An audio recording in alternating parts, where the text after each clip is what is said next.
I wanted to break this down, and we use them quite a bit in my practice to treat obesity, to treat diabetes, to treat cardiovascular disease, to treat Alzheimer's, even in our type 1 diabetics. We use them to treat insulin resistance, which is the cause of the majority of the metabolic diseases. Even PCOS, when women are infertile, far better than putting you on metformin. So there are tremendous benefits, in my opinion, and in my practice evidentially. So this is not just my belief. This is the evidence is there to using GLP-1s to treat insulin resistance. However, when a doctor writes a prescription and says, here you go, off you go be skinny, go get rid of your diabetes, and it's monotherapy, that's where the harm comes in. That's where the failures come in.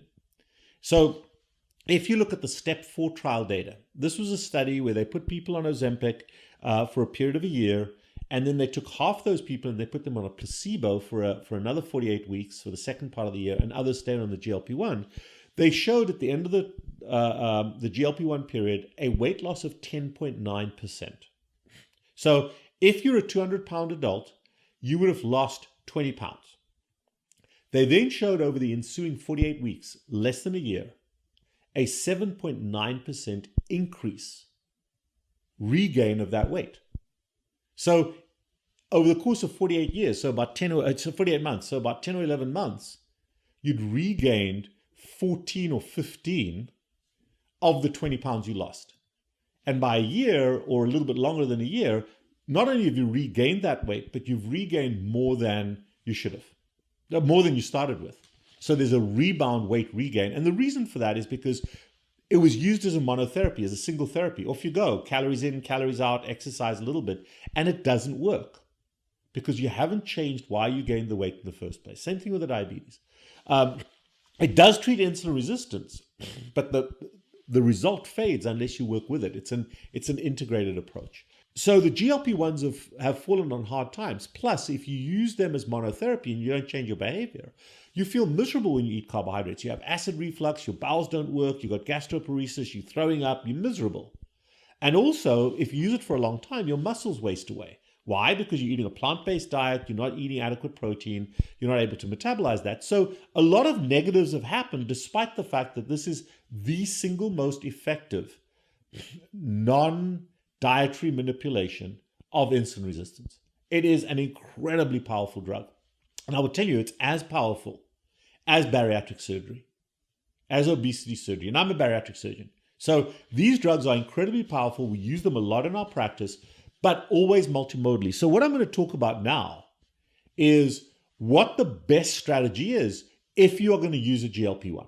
And these are certain absolute musts, in my opinion. If you're going to use these medications, I'm a strong believer that they are an excellent resource as a tool to help you on a journey, not as an outsourcing. But if you're going to do this, GLP-1 receptor agonists or other incretin medications, Mounjaro, that kind of thing, and the new ones coming down the peak, there are certain things that you must do to prevent the side effects or reduce the side effects to incrementally increase the benefit and towards sustainability. And this is my list. So before we go through the list, I just want to tell you what the benefits of GLP-1s are. GLP-1 is a natural hormone that gets released by the gut. What this medication does is it makes that effect more powerful. So first and foremost, in the intestine, yes, it slows down the rate of emptying of the intestine, but that's what bariatric surgery does, even more powerfully. You put a balloon in your stomach, you band, a bypass the sleeve, it slows down the rate of which you move, you eat less often. Well, if you're stuffing your face all the time, it's going to clash and you're going to throw up. You're going to feel miserable. So, but if you change how much you're eating and how often you're eating, then you're going to use the gastroparesis, that delayed emptying, the slowness of the gut that is caused by these GLP-1s as a benefit to drop weight, to reduce your insulin resistance. So use that beneficially. But yes, in the gut, they do slow down gastric emptying, but that is not permanent. That gastroparesis is not permanent. And in fact, diabetes is by far the commonest cause of gastroparesis. So diabetes slows down the gut anyway. Ask any type 1 diabetic who's been diabetic for a while. They all have gastroparesis.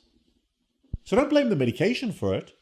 The medication's supposed to do that, but it goes away when you come off the medication.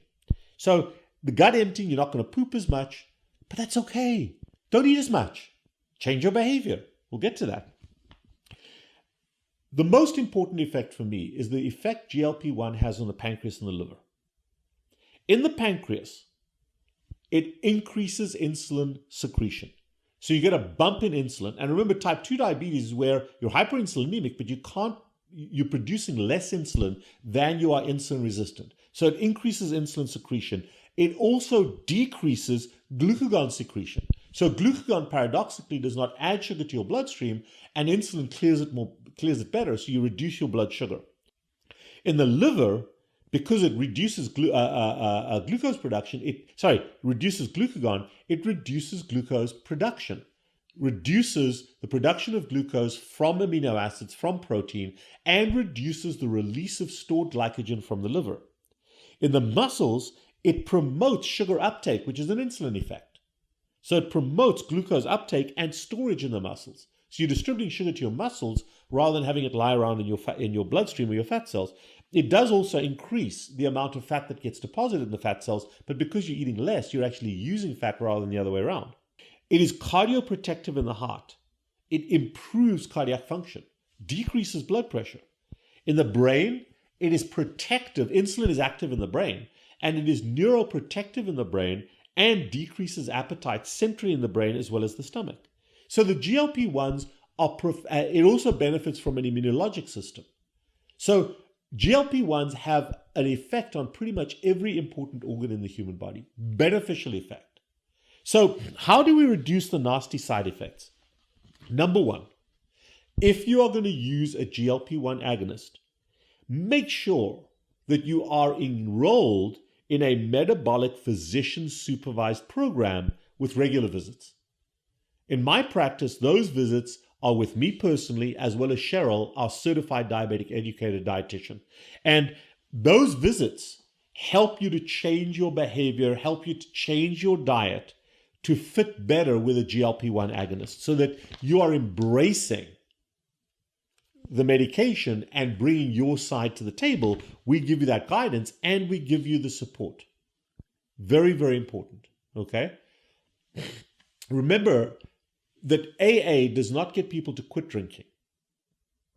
AA helps people who did quit drinking to change their behavior so that they don't relapse back to drinking again.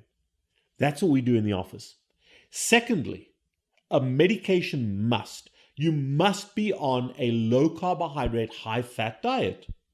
Whether that's more omnicarnivore or carnivore or even vegetarian, you want to make sure that you are getting in adequate protein, because otherwise you will have the muscle loss, and you want to protect that protein with adequate fat.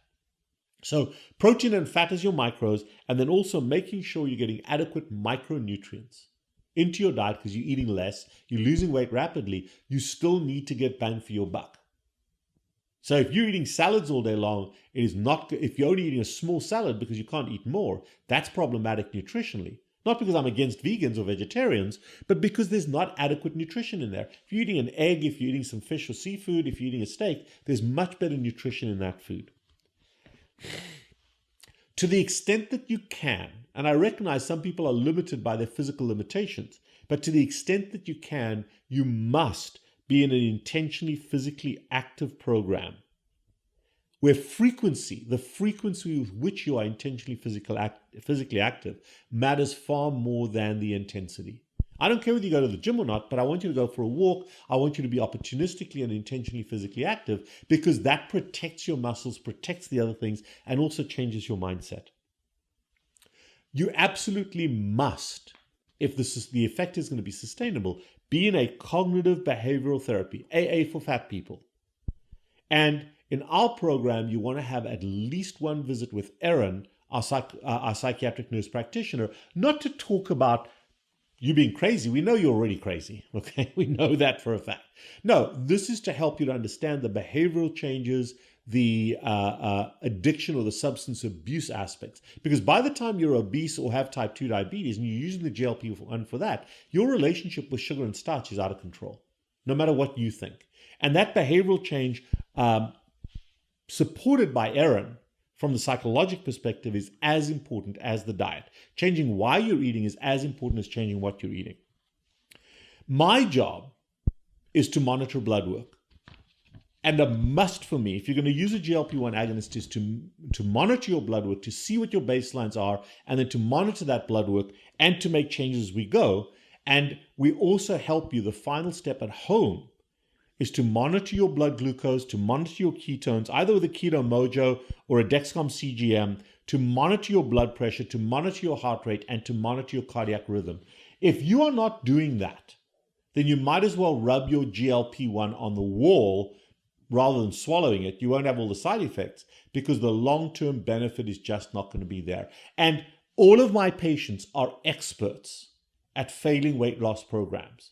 And for the majority of people that use GLP-1 agonists prescribed by their doctors as monotherapy, they become part of that population. Oh, kumbaya, I lost a lot of weight, but I gained it all back.